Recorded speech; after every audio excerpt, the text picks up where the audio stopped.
The Kai soldier beside me leaned in and murmured that I was about to die in that throne room. He said it the way you'd mention it might rain, quiet, certain, not unkind. I told him I'd heard worse. My name is Elena Marsh, Corporal, Terran Defense Fleet, Reactor Maintenance Division. 24 years old. My right hand doesn't close all the way anymore. There's a burn scar running from my knuckles to my shoulder that 3 different hospital boards have flagged as inconsistent with documented survival timelines. I keep the paperwork. Not for proof. Just so I remember I'm still standing when the math said I shouldn't be. The war ran for 3 years and 7 months, officially. In the reactor bays and the collapsing corridors, it felt older than that, older than memory. The Kai Imperium had been carving up star systems for 38 centuries before humanity figured out how to leave its own atmosphere. 41 civilizations, gone or absorbed. A war doctrine so old it hadn't needed revision in 500 years. They expected us to be number 42. Instead, they got 3.5 years of us simply refusing to fall down. Earth didn't send a general to sign the ceasefire. They sent me, pulled straight out of a recovery ward, still stiff from surgery, handed a uniform that didn't quite fit and one instruction. Don't perform. Just be what you are. I thought it was a strange thing to tell a soldier. By the end of that day, I understood exactly why they'd said it. The flagship was called the Unbroken Reach, and it wasn't exaggerating. A structure the size of a small continent, built and rebuilt over 7,000 years until every wall gleamed like something that had never known decay. I pressed my forehead to the shuttle window like a kid and thought, we held 3 years against people who built this. 6 Kai honor guards met me at the airlock, nearly 7 feet tall, for arms apiece, skin like polished obsidian under starlight. They looked at me the way you'd look at an insect that had, against every reasonable expectation, refused to be crushed. They walked me through corridors wide enough to lose a horizon in. The walls were murals, the entire conquest history of the Imperium, rendered in living light. 41 species, 41 panels. At the very end, there was a blank space, human-sized, waiting. I looked at it for a second too long, then followed the guards into the throne room and forgot about it completely. The room was built to erase you. It worked. 500 feet of vaulted ceiling above a transparent floor, and beneath that floor, a slowly turning map of the Imperium. 190 systems, each one a captured light. I stood in the center of it and kept my spine straight because it was the only thing I knew how to do with my hands. Queen Sethera arrived on a silent platform that lowered from somewhere above. She was old the way mountains are old, 580 years by our count, and she wore that age in the deliberate stillness of her movements. 6 eyes swept the room and settled on me the instant she sat. An advisor beside her already had a scanner trained on my chest. I'd been briefed not to speak until spoken to. I made it about 30 seconds. You are the one recorded as the one who would not stop, she said at last, her voice flattened through the translator at my collar. Your file creates difficulty for us. People say that a lot, I said.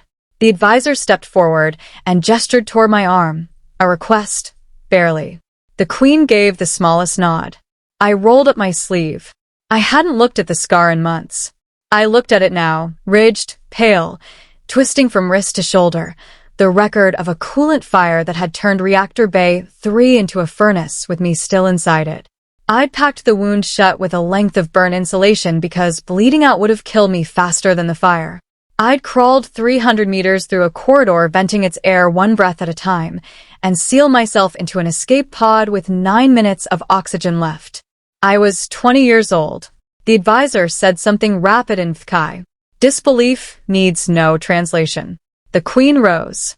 She stepped down from her throne, once, twice, and I understood, without being told, that she hadn't done that for anyone in a very long time.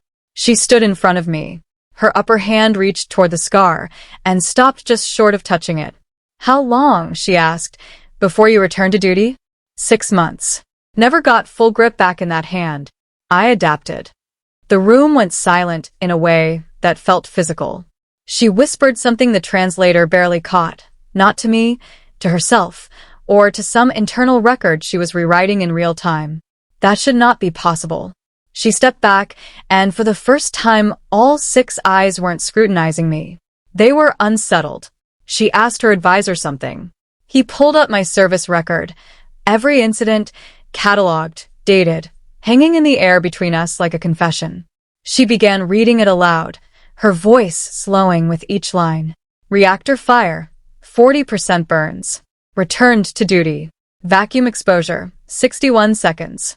Sealed the breach with her bare hand. Returned to duty. Skull fracture.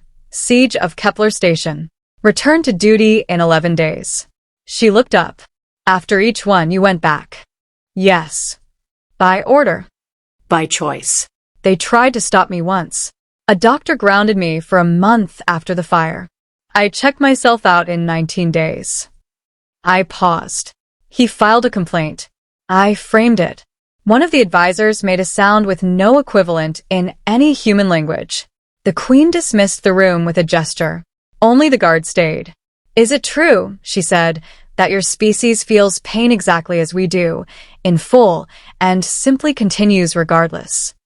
I thought about my mother, who worked double shifts through arthritis that made her hands shake at breakfast and never once called in sick because, in her words, someone has to. I thought about a pilot I served with who flew 14 missions on a fractured wrist wrapped in tape and didn't mention it until the war was over. Yes, I said. We feel it the same. We just don't stop. She was quiet for a long time. In our biology, she said finally, trauma past a threshold forces the mind into shutdown. It is a mercy. We built 3,000 years of military doctrine around it. What you are describing is a species with no such threshold, or one it simply overrides. Our strategists ran the projections for continued war and found no point at which your kind would break. Not surrender in politics. Surrender in biology. It never came. She looked at the blank space I'd seen on the mural, though she couldn't have known I'd noticed it too. You gave us 3 years and 7 months when the previous 41 gave us less than 1. She reached out again, and this time she did touch the scar. 2 fingers, light as a question. When she pulled her hand back, something had changed in her face. Not fear, exactly. Something adjacent to it. She had gone pale, a color shift along her crest I hadn't known Kai skin could make. We call it stubbornness, I told her. Most of us think it's a flaw. It is not a flaw, she said quietly. It is the reason we are ending this war. The document they brought 4 hours later wasn't the surrender I'd been sent to formalize. It was mutual recognition, sovereign standing, a border neither side would cross. A line written, I later learned, only twice before in 4,000 years of Kai expansion. I signed it with a hand that shook from nerve damage, not nerves, and held it steady anyway. The Queen watched the tremor. She watched me hold through it. She inclined her head. The way you do for something you've decided to respect. On the shuttle home, alone, I thought about the 20-year-old version of me in that burning reactor bay, out of options, out of help, 300 meters from a hatch. She hadn't survived because she was exceptional. She'd survived because stopping had never made it onto her list of choices. That, it turned out, was the thing that broke an empire's models, unsettled its theologians, and earned humanity 2 lines in a treaty. We didn't need the moment to be enormous. We just needed to finish it. Then we went home.